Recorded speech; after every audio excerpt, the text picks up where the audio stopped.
Hello! Top 10 new motorcycles 2025. Now the dust has settled from EICMA and Motorcycle Live, so let's take a look at the best new motorcycles set to hit the roads in 2025. There were plenty to choose from, admittedly, so whittling down 10 was difficult. But stay tuned, see what I choose, and stay till the very end for my pick of 2025. Now subscribe, and let's go. Kicking off our list, a particular favourite for Bike Matters gets an update and tweak into a new form. The Bear 650 lands from Royal Enfield. Quick spec, it's a 648cc twin with 47 brake horsepower, 56.5 Nm of torque. It weighs 214 kilograms and the seat height is 830 millimeters. Price, £6,749. So rumoured for a long time, spotted ages ago in testing. Finally, the Interceptor 650 gets a Scrambler variant with historic background flair from the gut, is what they ran with. And a Californian Desert Big Bear Run, more specifically. With some modern tweaks and additions to give it extra pedigree against a bustling competition, the Bear 650 was revealed alongside a classic 650. That motor has quite a few variations now. And that same 47 brake horsepower air-cooled or air-oil-cooled twin from the Interceptor and Shotgun and Continental GT and Super Meteor 650 is given a slight 8% boost in torque from the new underslung 2-into-1 exhaust. So now 56.5 Nm of torque. That's basically from an increased airflow from that exhaust, so says Mark Wells when we heard from him at EICMA.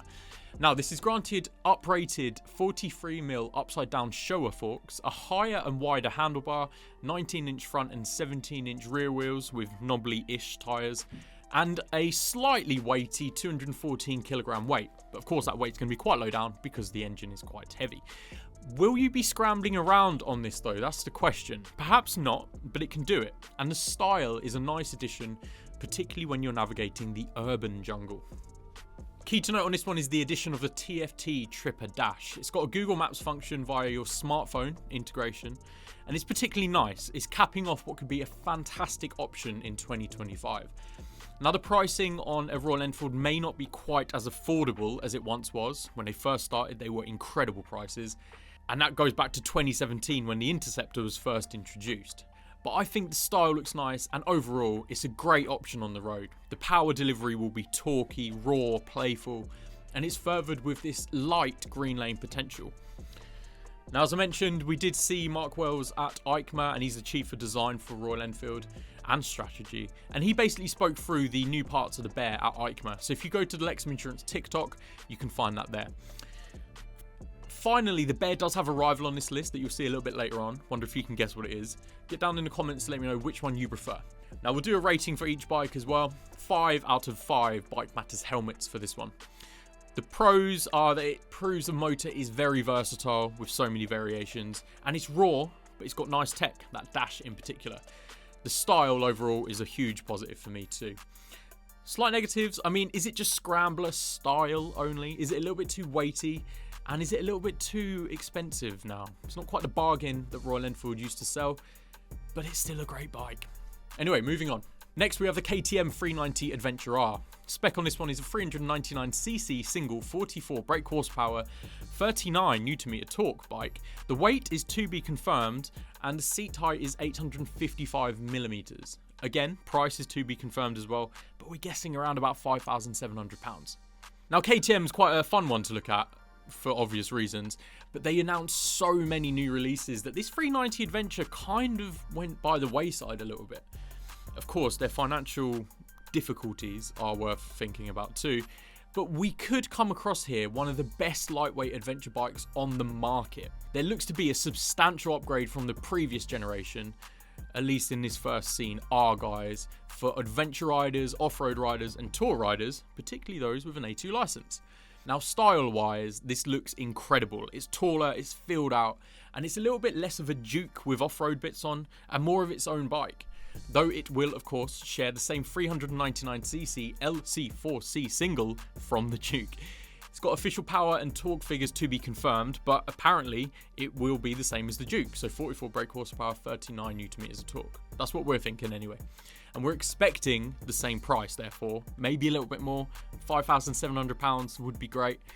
Now this one apparently is destined for a February 2025 launch, and apparently it's going to be built in India too in January, and this is via an MCN article that was updated on the 14th of November, so whilst we were writing this. Now, this was also dated before the strategic restructuring plan on the 26th of November from KTM. Now, I won't go into the depths of corporate KTM, the cheese cams, the electrical faults, though this is naturally going to be a huge consideration if you're looking to buy one of these, and if this bike will even see the light of day, let alone on time in 2025. Anyway, a few more bits of spec for you. The WP Apex Pro suspension features, which are going to be great. The Y-spoke 21-inch front wheel, 18-inch rear wheels are looking very adventure ready. It's got a 14.5 litre tank, which paired with a single cylinder could do quite a bit of mileage. You've got LED projector headlight, a new tubular main and subframe, a new swing arm, cruise control, free rider modes, cornering ABS, you can switch off the rear of course, cornering traction control. Overall, it looks mega for an off-road rider, and a non-R version will most likely be introduced later with more road-focused appeal too. So this could be a huge winner. Other news from KTM, of course, the 990 RCR, very nice. The 1390 Super Duke GT, the big tourer. The 990 Duke R, it's just going to be hooligan. The 1390 Super Adventure S and S Evo, incredible. Do love the 1290 pair. Of course, you've also got the dash, the 8.8 TFT iPad screens, the automated manual transmission. KTM were very busy for a manufacturer that's seemingly struggling, filing for voluntary administration. Very interested in see what happens with these. If the 390 Adventure R does come out, I reckon it will be a 4 out of 5 Bike Matters helmet score. Pros in this one, it's going to be a beautiful off-road rider and tourer. If it's a good price, it'll be a great package. Cons, KTM situation might well dissuade some customers, and we'll await for confirmation on specs and price. Moving on slightly, it's the CFMoto 675 SRR. Spec on this one is a 675cc triple, a 94 brake horsepower and 70 Newton meters of torque. Power figures, weight is 189 kilograms, the seat height is 810 millimeters, the price £6,699, and this one looks incredible. So it is a slight sidestep to CFMoto, who of course are helped by KTM. Maybe it'll be the other way around soon. And I think CFMoto are fast becoming the dark horse on two wheels, if they're not already dominating in that sector. With the introduction of the double overhead cam 3-cylinder sports bike, this one redlines at 12,300 RPM, and it's a continuation from the parallel twin 450 SR. You also have the NK naked bike variant with this same triple motor, and there are plenty of middleweight sports bikes popping up for it to compete with other than the Triumphs. That will include the R7, CBR 650R, GSX-8R, Daytona 660, of course, the main rival. And the price of this CFMoto is going to be what makes it so tempting in comparison. I'd expect it to be about £2,000 cheaper, but seemingly no downsides or missing spec. I could do an entire video on this bike alone, but aside from an apparent brand name bias against any machine that isn't born in Japan, bikes are getting seriously expensive and packed with pricey technology. Do manufacturers just need to keep something simple? Let me know in the comments what you think. I think that this 675 sports bike could be a winner. You can de-restrict it down to 47 brake horsepower for an AT rider. You'll have sport and eco rider modes, adjustable traction control, a quick shifter built in, adjustable KYB forks and shock, tyre pressure monitoring, a 5-inch TFT, twin front J1 calipers and ABS, steel tubular frame, and a total weight of 189 kilograms. Seriously, this looks incredible for 2025. It's meant to land in March, and it's one to watch for a sports bike rider and a growing UK dealership base. I'm going to give this one 5 out of 5 for Bike Matters helmets. Is that fair? Let me know in the comments. Pros, it's got superb spec. Triples are great fun, and it could be very good bang for your buck. Cons, is there any CFMoto dealers near you? I'm not sure there is one near me, so that could dissuade you from buying it because you just don't really have the support. I don't know. You'll also have the same chat of, is that a Chinese bike every time you stop riding this? Quick Lexham segment. So shout out to Lexham Insurance. If you're in the market for a new bike for 2025, give Lexham a try online or by phone for your insurance quote. This goes for a brand new motorcycle or scooter, or to get the option for any upcoming renewal. So see if you can save some money for 2025. Moving on then, we've got the Aprilia Tuono 457. Spec on this one, 457cc twin, 47.6 brake horsepower, 43.5 Newton meters of torque. The weight is 175 kilograms, seat height is 800 millimeters, and the price is to be confirmed. I'm guessing around about £6,630, similar to the RS 457. Right, the Tuono. It's one of the ultimate naked bikes out there. The Tuono V4 has always been heralded as one of the best. So boil down that formula for the A2 market, and this could be a beautiful machine. Aprilia say, welcome to the most anti-conformist Tuono ever made. And that's just a wild statement. We saw this one revealed at EICMA in Piranha Red, and the RS457 from last year is basically the foundation that this one works from. It's going to have the same twin cylinder with an A2 friendly 47.6 brake horsepower and 175 kilograms of weight. That combination of weight and power makes it a top prospect for any riders holding an A2 license and up. A slip assist clutch and shorter final drive will favour acceleration, and that's where you'll find all of the fun riding, not just here but in general, for me anyway. And this bike could have that down to a T. Now obviously it's a very similar spec to the RS457. You've got the aluminium frame, but it's got unique bodywork, its own tank, its seat, and a V-shaped LED running light, and that overall Tuono style. But how do you pick between an RS and a Tuono? Well, if you prefer a more of an upright riding position, a wider bar, more control and handling, particularly if you're riding in streets and urban environments a little bit more often, this could be one to give a go. But the rivals like the CB500 Hornet, the Speed 400, the Z500 SE are probably all going to be a bit cheaper. We await on the price for the Tuono, but this still could be a proper option with ride-by-wire, free rider modes, traction control, your TFT dash, fully LED lighting. It looks like a great option. I think it would be very nice to see how that does in 2025. For the rating, 4 out of 5 Bike Matters helmets, and for the pros, yeah, superb on the road, and it will likely be a premium bike. But therefore, the con would be it could well be a premium bike. We hope the price is good. And I think that you might find this a little bit small and cramped for a taller rider. I did sit on it briefly and I couldn't really get on with it too well, but that's always difficult to say when you're sat at a show sitting on a bike. Right then, this one's a very interesting bike indeed. It's the Yamaha R9. Spec for this one, 890cc triple, 117 brake horsepower, 93 newton meters of torque. The 195 kilogram weight and seat height is 830 millimeters. The price, £12,250. That's incredible. Now here she is. The long-awaited CP3 triple-powered R9 was finally announced pre-EICMA and has been spoken about endlessly at this point, but it's kind of trailed off. We're now waiting to see how it rides, and that's going to be early next year, 2025. With the R1 stepping away from the UK roads in 2025, the introduction of the 117 brake horsepower triple, it kind of becomes the de facto flagship model for sports bikes fans on the road. Of course, R1s are still going to be available in track spec, but I can't imagine they're going to sell that many, because you could just buy an older one, surely. Anyway, you've got trickle-down MotoGP style here, you've got integrated wings, you've got other spec on top, and you've got a new generation lightest ever aluminium Delta box frame. It's just 9.7 kilograms alone, total weight 195 kilograms, so that's just wild how light it is. Anyway, pairs to a new 43mm KYB fully adjustable fork with rebound and compression, and the rear shock with preload, rebound and compression with damping adjust. And the riding position, at least when I sat on it, is very sporty, it's very active, it's what you'd expect for an R9, but it still felt kind of comfortable. Again, sitting on a bike at a show is not indicative of how it rides, but it felt good. I think that the CP3 on this bike is going to be perfect. I think it's going to be much the same as the XSI 900 GP. Check the review there. That was brilliant. The brakes are Brembo Stylema monoblock calipers with large twin 320mm discs. You've also got brake control, slide control, lean sensitive traction control. It's all aiding the control, and the electronic systems on the R1 are used as a starting point for this 6-axis IMU. You'll have 3 rider modes, 2 custom modes, 4 track modes, power modes, launch control, lift control, engine brake management, back slip regulator. That 5-inch TFT display is well needed because you're going to be diving through so many menus. But I think that's a great thing. That's exactly what you want on an R9, which is going to be top spec and it needs to fly high. For that £12,250 starting price as well, I think this could be a real contender on the road.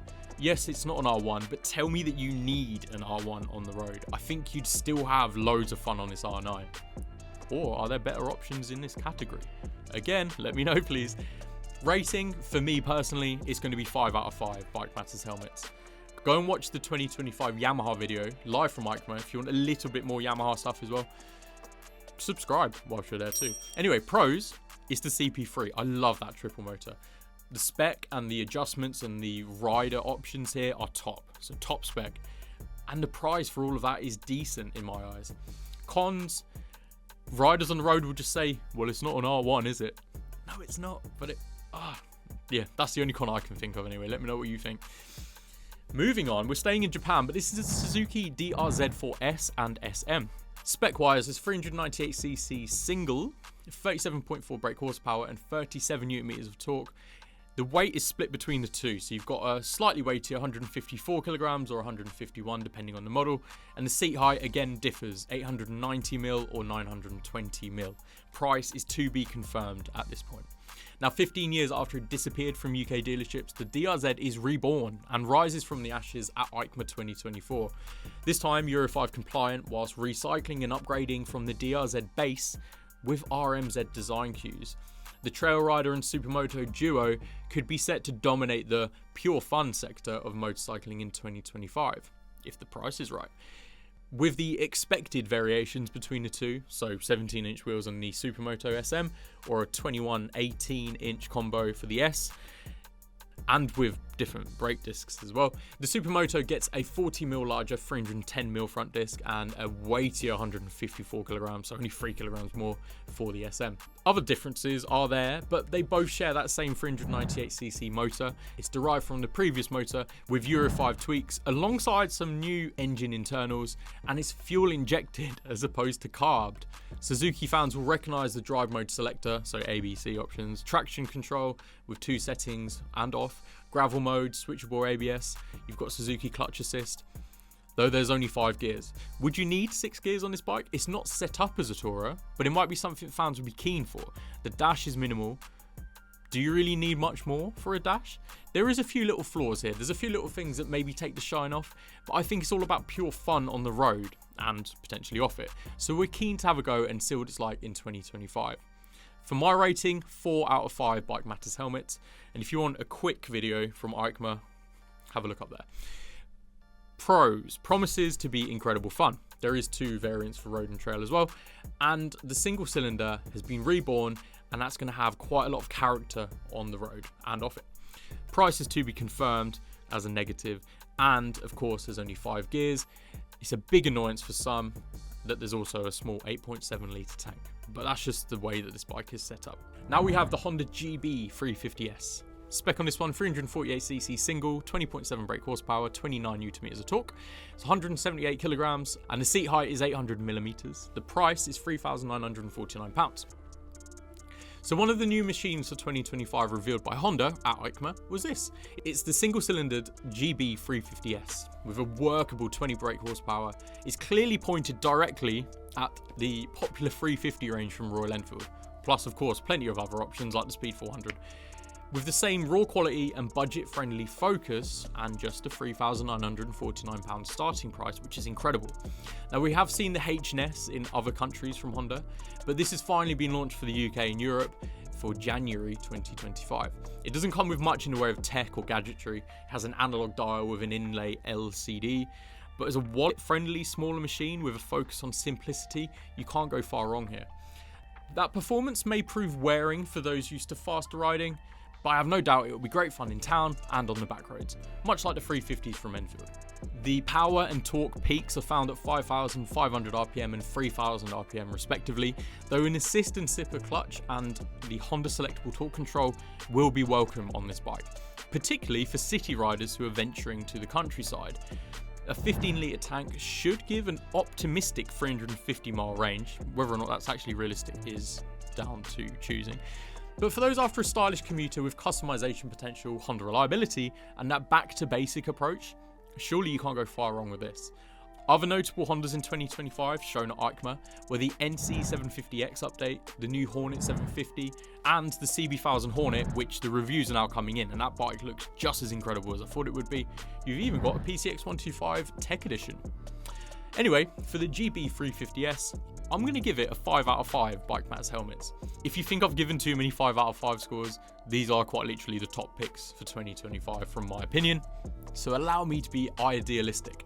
Pros on this one though, it's a great price, it's pretty stylish, and it's going to be accessible for all, whether that's actually getting on it or riding it. Cons, some might not like the basic nature, in terms of there's no frills, but it's a cheap Honda. and don't expect raw power. Moving on, we go to Italy and we find the Ducati family. We're going to look at the Streetfighter V2 on this one, but there's other V2 options, Panigale, Multistrada V2.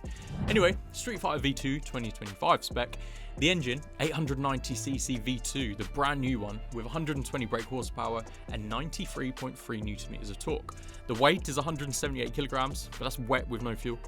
The seat height is 838 millimeters, and the price, £13,990. Now, Ducati has been on quite a streak lately. MotoGP victories, new bikes and updates everywhere. Then the exhibition of their new lightest ever V2 engine. It's been a fun time for Ducati fans. Particularly the new Panigale V4, which is certainly at the top of the pile for outright lunacy, but in the best way possible.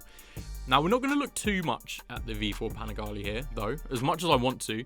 The V2 machines are what takes centre stage today. So the Panigale, the Multistrada, the Streetfighter V2. But let's look at that last one a little bit closer, the Streetfighter. I was there to see the cover pulled off at EICMA, which was very special. Also, the Panigale was very special too. But for 13,990 of your finest British pounds, you can get the base Streetfighter V2 for 2025 with that new non-Desmo V2 unit. It's no longer Desmo for this one. It's got 120 brake horsepower and it's 18 kilograms of weight shaved off, though the power is 33 brake horsepower down from the previous generation model, the 955cc. It's also £2,500 cheaper too. Anyway, a specific A2 version of this motor will be available, so you can restrict it down to 47 brake horsepower, but I don't know if that motor still finds 70% of its torque at 3,000 RPM like the standard one does. And if anyone's going to buy an A2 version of the bike, I don't know. Enough engine, it's a stunning style in my opinion. No doubt some will like the lack of wings, and you get a host of rider controls, naturally from Ducati. Okay, I'll list them. You've got rider modes, plenty of them, cornering ABS, Ducati traction and wheelie control, quick shift 2.0, engine brake control, fully adjustable Marzocchi forks and Kayaba shock, a monocoque chassis, that weighs just 4 kilograms, it's wild how they're getting so light. And the V2S model has even more spec thrown in, for even more money. It looks like a superb option for the ultra premium naked category, and it would no doubt be fantastic on the road and track. The V2 Panigale and Multistrada much share the same sentiment, but is it worth £13,990? I mean, I don't have that kind of money to throw around, but if you do, then no doubt you'll be happy with this. In terms of rating, I'm going to say 4 out of 5 Bike Matters helmets. Now, if you've got this far, you might as well subscribe, it's free. Pros, new V2 motor is going to be very nice. The lighter nature and cheaper nature is very much a positive, and its road-focused power, but it will be track ready in S form, or if you just fancy spending more money. Cons, less power in 2025 is a big negative for some. It's maybe a little bit too premium, maybe it's a little bit too in that higher price bracket, and you will be tempted by the pricier S model. This is just the start of your Ducati obsession. Right, we're nearly there. BSA Scrambler B65 is next. It's a 652cc single, 45 brake horsepower, 55 Newton meters of torque. It's got 218 kilogram weight. Seat height is 820 millimeters. And as far as I can see, the price is still to be confirmed. So here we find the Bear 650 rival that I mentioned earlier in the video. But I think it's worthy of a spot here by its own merit. With the English heritage name and Mahindra backing, it makes it a natural rival to the Enfield Twin. English, Indian. This new Scrambler is a single cylinder option. It's built on the Gold Star framework, very similar styled, but of course this Scrambler ups it into more of a Scrambler style. Who would have guessed it? We spotted this one on the BSA stand at Motorcycle Live, and it was seemingly in production ready form. But BSA wasn't really shouting about it too loudly. There wasn't really much to accompany how much excitement should be around this bike. Particularly when the Gold Star was first announced, that was shouted about for ages. Anyway, it might make it a bit of a hidden gem in that way. Now, the liquid-cooled single cylinder has 45 brake horsepower, 5 gears, and some lovely Scrambler tweaks to that Gold Star foundation. It does seem that the same tubeless steel double cradle frame features here, and it's due to land in June 2025. And it will have a large 19-inch front wire-spoked wheel, knobbly tyres, a 12-litre tank, quoted as good for 155 miles. Doesn't sound like too much to me, because it will be less than that. But I do like the style. got a little beak, and I do love a beak. It's got the nice light cover bar end mirrors, and the exhaust is particularly nice on this one. You also have gaiters added to the non-adjustable 41mm forks, and you've got Brembo brakes, which feature with a single front 320mm disc. Perhaps it's not an adept off-roader, mainly due to the heavy 218kg weight, and it's got 5 gears with a single cylinder, but the style is probably going to be more sought after than raw off-road ability. I'll be interested to see what the final confirmed price is here. Now, it's likely going to be £6,500 and up, but this could be a top motorcycle with some retro flair. Any guesses on the price? Get them in the comments. In terms of rating, I'm going to go 3.5 out of 5. 4 if the price is below £6,000, which I don't think it will be. Pros on this one, I like the style. It's got the English name and heritage, and it's that raw classic approach with the single cylinder, and I think it could be quite fun to ride. Negatives, quite weighty, hopefully it's not too pricey, and it's only got 5 gears. What's happening to 6 gears? We want more 6 gears. Right, last up, Fantic Imola 125. You've also got a few other Fantics, but we're just going to talk about the Imola 125 for now. In terms of confirmed spec, there isn't actually much out there at the moment. Of course, it's going to be a single cylinder. I believe it's 14.7 brake horsepower. Don't have any confirmations on weight or the seat height, but the price is listed at £5,299, and I can tell you for sure. Now, this is our only pick on the list for the 125cc category, but don't you worry, there's an entire 125cc top 10 for 2025, or quite a few of them, on the way very soon. Anyway, Fantic seem to have gone up a gear with its newest offerings, and alongside this Imola 125 racer, we also saw a Stealth 125. Both variants share the same frame as far as I can tell, and they'll share the same motor, but this Imola has more of a racing heritage, and they also on the stand had, I believe, an Imola racer, but I didn't really get to have a good look at it. Now, of course, this Imola 125 will go straight up against the Yamaha R125, the KTM RC125, the GSXR 125. There's quite a few new options in 125 for the sports category, so it's going to have heavy competition. Specs wise, little has been officially confirmed for the Imola. I mean, this display model, it did have bi-bree brakes, it had a pretty nice motor on it, 14.7 brake horsepower, which is the CVT limit. But I can't go into too much detail because we don't know what's officially being confirmed. That Minarelli single cylinder 14.7 brake horsepower could be great. Now, Jess here at Bike Matters was hoping for a £4,500 price tag.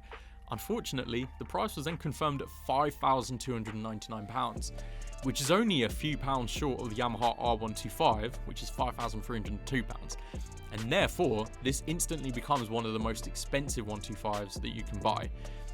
Now, it looks nice, and it will no doubt perform well on the road as a 125, but I think it's earned its spot on this list through the style and the uniqueness in that 125cc class alone, and because it's got DNA visible from the sports bike edition on the Fantic stand. I'm going to give this one 4 out of 5 Bike Matters helmets, with the pros being the style, the spec, hopefully, and it should be superb, and it's got real sports bike DNA. Cons, though its top spec is bold to be so close in price to the R125 because that's such a good machine, and we're awaiting further confirmed spec. Now, my pick. I'm going to go for the Triumph Tiger Sport 800, but it's not the 2025 Speed Twin 1200. Reviews are in on that one, and it seems positive overall, and I'm sure it's going to be absolutely good to ride, but I'm not convinced it's better than the second generation. Anyway, I'm biased, so I'm not going to go on too much about it, and I haven't gone for the Yamaha R9, even though that is seriously exciting. I think that this 800 Tourer is going to be incredible. Of course, it takes the place of the 850 Tiger Sport, and it's a step up from the Tiger Sport 660, which we did test on Bike Matters in 2023. Go click up there to watch it. And I think it's shaping up to be quite a contender. In terms of power, in terms of the style, in terms of the tourability, it's going to have cruise control, it's going to have heated grips. I'm really keen to get a go on this one, and I think it's going to be a fantastic option in 2025.